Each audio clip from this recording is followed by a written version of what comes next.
എല്ലാവർക്കും ഉണ്ടാവും. അപ്പൊ അത് എന്താ ചെയ്യുന്നത് എന്നുള്ളതാണെന്ന് എക്സ്പ്ലെയിൻ ചെയ്യാൻ വേണ്ടിയിട്ട് ഞാൻ ദീപ ചേച്ചിയെ ക്ഷണിക്കുന്നു. ദീപേഷ് ചെറിയ ഇൻട്രൊഡക്ഷൻ ഞാൻ നൽകുകയാണ്. ഞാൻ ഈ ഒരു പ്രസ്ഥാനം നടത്താനായിട്ട് എനിക്കൊരു റൈറ്റ് ഹാൻഡ് ആയിട്ട് നിൽക്കാമെന്ന് സമ്മതിച്ചിരിക്കുന്നതാണ് ദീപ. ദീപ സിവിൽ എഞ്ചിനീയറാണ്. പുള്ളി ഒരു ഇന്റീരിയർ കമ്പനിയിൽ വർക്ക് ചെയ്യുകയായിരുന്നു. ദീപയുടെ വീടിൻ്റെ അടുത്താണ്. എൻ്റെ അച്ഛനാണ്. ഓക്കെ, ദീപ നമുക്ക് ബേസിക്കലി ഇവിടെ 4 മെഷീൻസ് ആണുള്ളത്. ഫസ്റ്റ് വൺ പ്രസ്സിങ്ങിനുള്ളത്, സെക്കൻഡ് വൺ കട്ടിങ്ങിനായിട്ട് പാനൽസ് എന്ന് പറയും, തേർഡ് വൺ എഡ്ജ് ബാൻഡ് ചെയ്യാനായിട്ടുള്ളതും, ലാസ്റ്റ് ബോറിങ്ങിന് ഒരു മെഷീൻ. First cold press, hot press എന്ന് പറഞ്ഞ 2 കാറ്റഗറി ഉണ്ട്. നമുക്ക് ഇവിടെ ഉള്ളത് കോൾഡ് പ്രസ് ആണ്. നമ്മൾ പ്ലൈവുഡ് ആണെങ്കിലും മൾട്ടിവുഡ് ആണെങ്കിലും അതിൽ ഗ്ലൂ അപ്ലൈ ചെയ്ത് ലാമിനേറ്റ് വെച്ച് നമ്മൾ അവിടെ പ്രസ് ചെയ്യാൻ വെക്കും.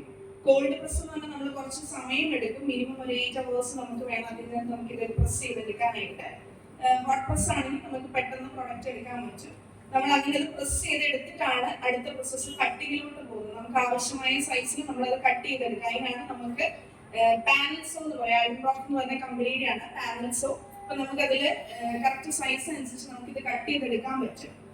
തേർഡ് മെഷീൻ വരുന്നതാണ് എഡ്ജ് ബാൻഡിങ് എന്ന് പറയും. നമുക്ക് ഈ പ്ലൈവുഡിന്റെ സൈഡ്സ് കട്ട് ചെയ്ത് കഴിഞ്ഞ് ബാൻഡ് ചെയ്തെടുക്കുന്നതാണ് എഡ്ജ് ബാൻഡിങ് എന്ന് പറയുന്നത്. അതില് ഹൊമാഗ് എന്ന് പറഞ്ഞൊരു കമ്പനിയുടെയാണ്, ജർമ്മനാണ്. അതിൽ നമ്മൾ ആദ്യം ഒരു പ്രീ മില്ലിംഗ് എന്ന് പറയും, സൈഡ് ഒന്ന് കറക്റ്റ് ചെയ്യാൻ വേണ്ടിയിട്ട് ഒരു പ്രീ മില്ലിംഗ് പ്രോസസ് ഉണ്ട്. പിന്നെ നമ്മളത് ഗ്ലൂ സ്പ്രെഡ് ചെയ്യും. അത് കഴിഞ്ഞ് അത് സ്റ്റിക്ക് ചെയ്ത് അതിന്റെ സൈഡ് റൗണ്ട് ചെയ്ത് ഫിനിഷ്ഡ് ആയിട്ട് തരും. ഇതെല്ലാം ഫുള്ളി ഓട്ടോമാറ്റിക് ആണ്. നമ്മൾ ജസ്റ്റ് വെച്ചു കൊടുക്കുക, അന്നത്തെ സൈഡിൽ നമ്മൾ എടുക്കുക. അത്രയാണ് അതിൽ ചെയ്യുന്നത്. ലാസ്റ്റ് മെഷീൻ വരുന്നത് മൾട്ടി ബോറിംഗ് മെഷീൻ.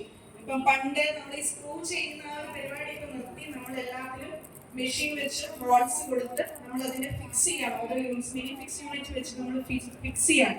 അതുപോലെ ഹിഞ്ചസും നമ്മൾ അതിനകത്ത് ഹോൾസ് മെഷീൻസ് വെച്ച് തന്നെയാണ് ചെയ്യുന്നത്. അപ്പൊ നമുക്ക് ആ ഒരു പെർഫെക്റ്റ് ഫിനിഷ് കിട്ടാൻ അങ്ങനെ 4 മെഷീൻസ് ആണ് നമുക്ക് ബേസിക്കലി ഇവിടെ ഉള്ളത്. Thank you.